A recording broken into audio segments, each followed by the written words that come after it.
Good morning દીકરાઓ. હવે 15મા સમૂહના જે તત્વો આપણે જોતા છે નાઇટ્રોજન, ફોસ્ફરસ, આર્સેનિક, એન્ટીમની અને બિસ્મથ. તો નાઇટ્રોજન વિશે આપણે લગભગ મોટે ભાગનું જોઈ લીધું. તો કે ભાઈ નાઇટ્રોજનની બનાવટ જોઈ, નાઇટ્રોજનના ગુણધર્મ, નાઇટ્રોજનના ઉપયોગો વાત કરી ગઈ.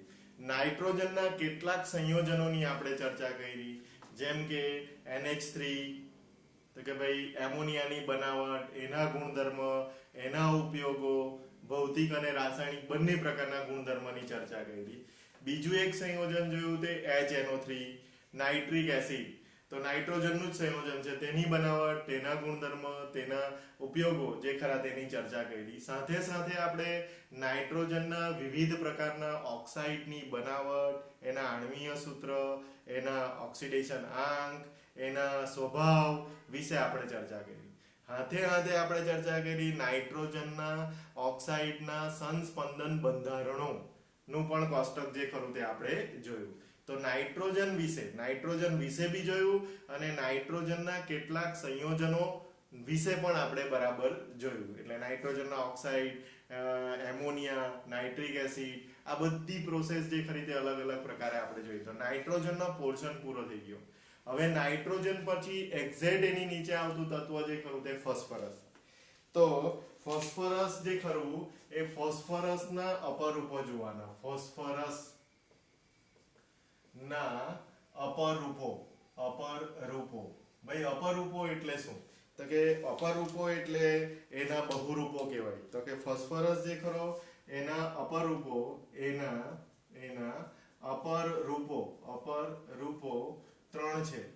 નંબર 1 બરાબર, સફેદ કૌંસમાં લખવામાં આવે પીળો, ફોસ્ફરસ. નંબર 2 રાતો એટલે લાલ ફોસ્ફરસ. અને નંબર 3 કાળો ફોસ્ફરસ. એટલે ફોસ્ફરસ જ છે પણ તેના 3 સ્વરૂપો છે. તો એ ત્રણે સ્વરૂપો જે ખરા તે આપણે સૌથી પહેલા જોવાના. તો સૌથી પહેલા આપણે જોઈશું કયું? તો કે સફેદ અથવા પીળો ફોસ્ફરસ. સફેદ અથવા એને કહેવાય પીળો ફોસ્ફરસ. બરાબર, તો એના વિશે આપણે જોવાના. તો કે એના કેટલાક ભૌતિક ગુણધર્મની આપણે ચર્ચા કરીએ કે ભાઈ કેવો પદાર્થ છે, સફેદ ફોસ્ફરસ કેવો પદાર્થ છે. તે એક પારભાસક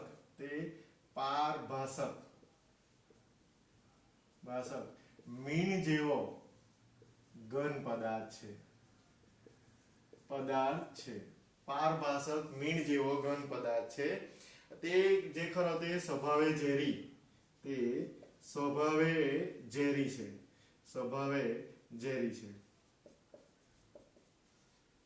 છે.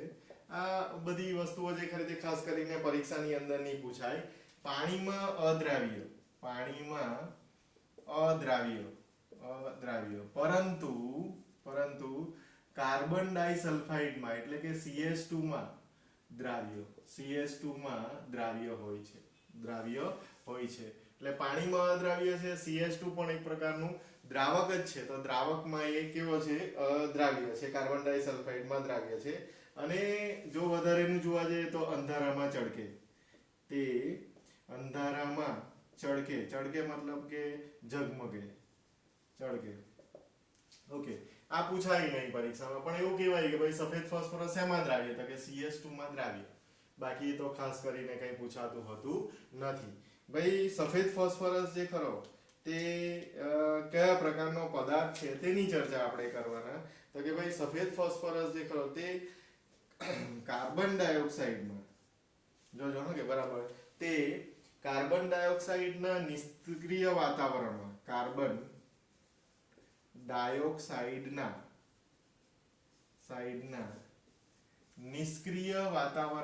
નિષ્ક્રિય વાતાવરણમાં બરાબર, નિષ્ક્રિય વાતાવરણમાં NaOH એટલે કે સોડિયમ હાઇડ્રોક્સાઇડ ના જલીય દ્રાવણ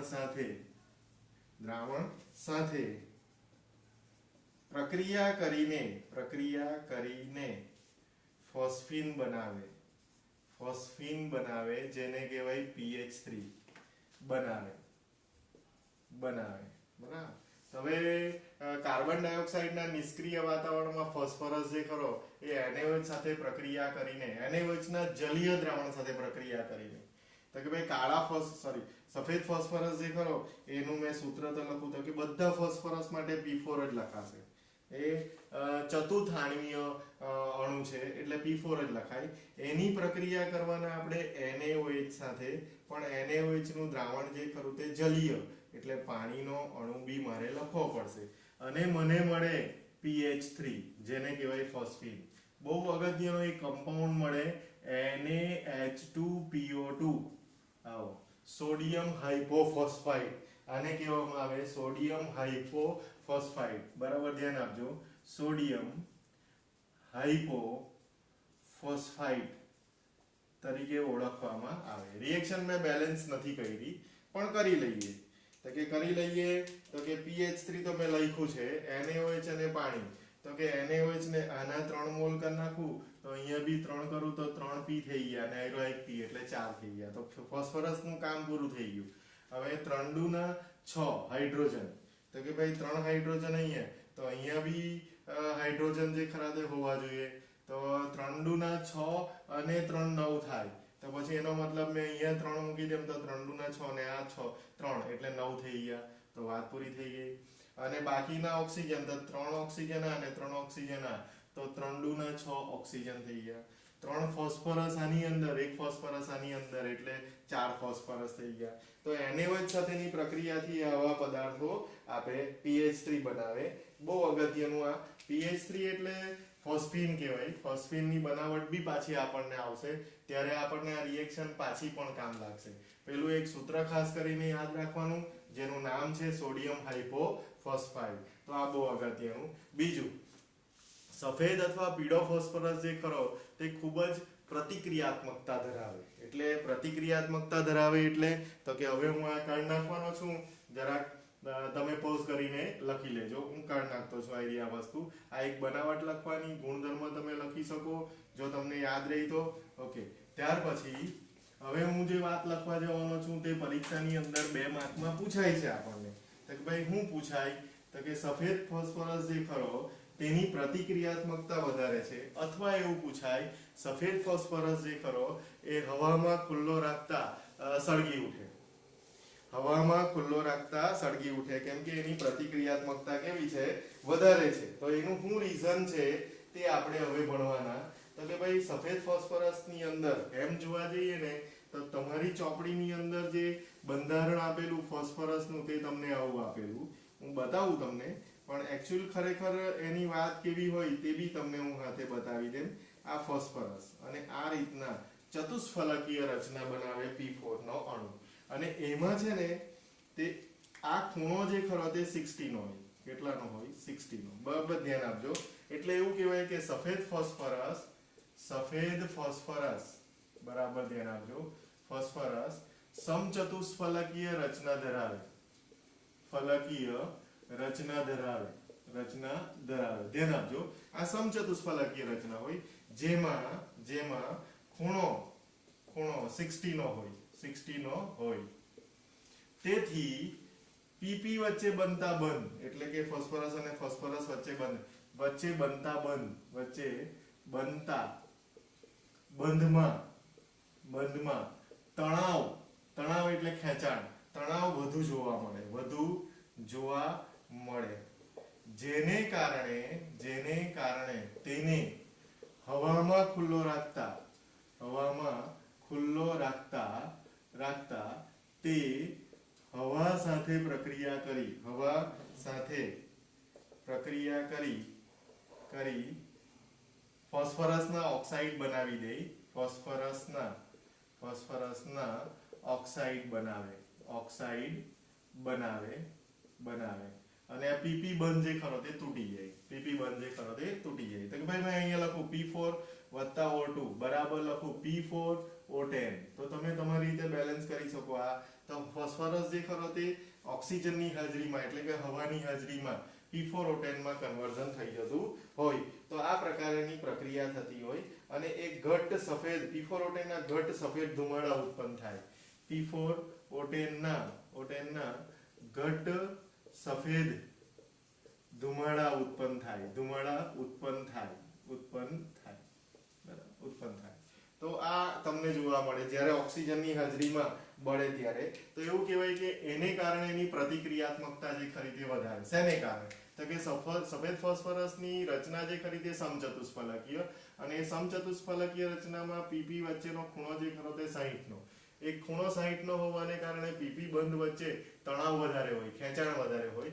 જ્યારે આવું ખેંચાણ હોય એટલે બંધ જે ખરા તે ખેંચાયેલા હોય, અને ખેંચાયેલા હોય ને તમે હવામાં એને ખુલ્લો રાખો તો હવાની હાજરીમાં એ ખેંચાયેલા બંધ જે ખરા તે તૂટી જાય, અને તૂટી જઈને ઓક્સિજન સાથે પ્રક્રિયા કરીને ફોસ્ફરસ ડેકોક્સાઇડ જેને આપણે કહીએ તેવા સંયોજનો બનાવે, જેના સફેદ ઘટ્ટ ધુમાડા ઉત્પન્ન થતા હોય તે આપણને જોવા મળે. પણ એકચ્યુઅલ ખરેખર જે ખરું ને તે હું કદાચ પ્રયત્ન કરું, આ ચોપડીમાં નહીં લખેલું હોય પણ હું પ્રયત્ન કરું, જોજો જરાક ધ્યાનથી તમે જોવો તો તમને ખબર રાખવામાં આવે. આની સાથે સાથે એક વાક્ય લખી દઉં કે સફેદ ફોસ્ફરસને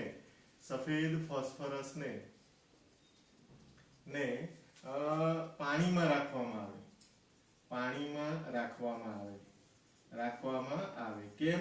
તો કે હવામાં રાખો તો સળગી ઉઠે, હવામાં રાખો તો ઓક્સિજનની હાજરીમાં સળગી ઉઠે અને P4O10 ના સફેદ ઘટ્ટ ધુમાડા ઉત્પન્ન કરે. એટલે સફેદ ફોસ્ફરસને ક્યાં સાચવવામાં આવે? પાણીમાં. આપણે કદાચ કોઈ વખત સાંભળેલું હોય તો સોડિયમને આપણે કેરોસીનમાં રાખીએ, તેવી રીતના સફેદ ફોસ્ફરસને પાણીની અંદર રાખવામાં આવે.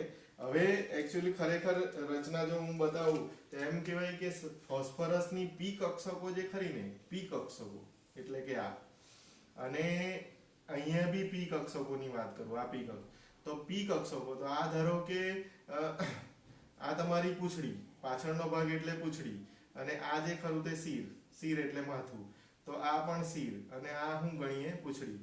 એકચ્યુઅલી ખરેખર સફેદ ફોસ્ફરસની અંદર રચના આવી હોય, ધ્યાન આપજો. તો શું થાય? તો કે અહીંયા જે ખરું ને આ સીધી લીટી આ રીતના અને આમ હોય, તો આ જે ખરો ને તે એકચ્યુઅલ ખૂણો બનવો જોઈએ કેટલાનો? 90 નો. પણ સફેદ ફોસ્ફરસમાં માથા સાથે માથું જે પી કક્ષકની માથું જ્યારે જોડાયેલું હોય ત્યારે એનો ખૂણો હોવો જોઈએ. ધ્યાન આપજો, હોવો જોઈએ. તો 90 નો હોવો જોઈએ. પણ હોતો નથી. ને કેટલાનો થઈએ? હોતો નથી. અને 60 નો થઈ જાય. હવે આવું થાય, 60 નો થઈ જાય તો એકચ્યુઅલી ખરેખર આ રચના કેવી જોવા મળે ખબર? તો કે આવી જોવા મળે. બરાબર ધ્યાન આપજો તમે. તો આવી જોવા મળે. આ એક્સ્ટ્રા છે અને આમ થઈ જાય, એટલે કે આ જે રચના છે એમાં આ બંધ થઈ આ રીતના, બરાબર આ રીતના. તો અહીંયાનો ખૂણો જે ખરો તે કેટલાનો થઈ જાય? 60 નો. હવે 60 નો થવાને લીધે આ શિર એટલે કે માથા સાથે માથું જોડાયેલું તે થોડું નમી જાય, એટલે એમની વચ્ચે જે બંધ બનેલો છે એ ખેંચાણ અનુભવે.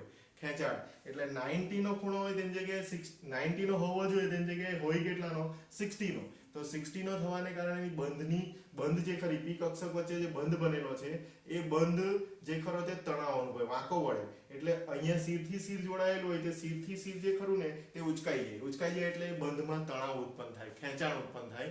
અને એ ખેંચાણ ઉત્પન્ન થવાને કારણે એ જ્યારે હવાના સંપર્કમાં આવે ત્યારે એનો બંધ જે ખરો તે શું થઈ જાય? જલ્દીથી તૂટી જાય. એટલે હવામાં એ ફટાક દઈને સળગી ઉઠે. એટલે આપણને સવાલ પૂછાય તો કે સફેદ ફોસ્ફરસની પ્રતિક્રિયાત્મકતા અથવા સફેદ ફોસ્ફરસને હવામાં ખુલ્લો રાખતા સળગી ઉઠે. તો તમારે આટલો જવાબ લખવો પડે. આ જે લખેલો છે તે, આ રચના બતાવવી પડે, આ લખવું પડે, અને આ તો મેં વધારેનું તમને સમજાવ્યું, પણ આ રચના લખવી પડે. તો આ સવાલ તમને 2 માર્કની અંદર પૂછાઈ શકે. સફેદ ફોસ્ફરસને હવામાં ખુલ્લો રાખતા સળગી ઉઠે અને P4O10 ના સફેદ ઘટ્ટ ધુમાડા જે ખરા તે ઉત્પન્ન કરે. તો આ બી અગત્યનું. અને આ સફેદ ફોસ્ફરસની આપણે ચર્ચા કરી દીધી. એની ચર્ચા કરી સફેદ ફોસ્ફરસની. હવે આપણે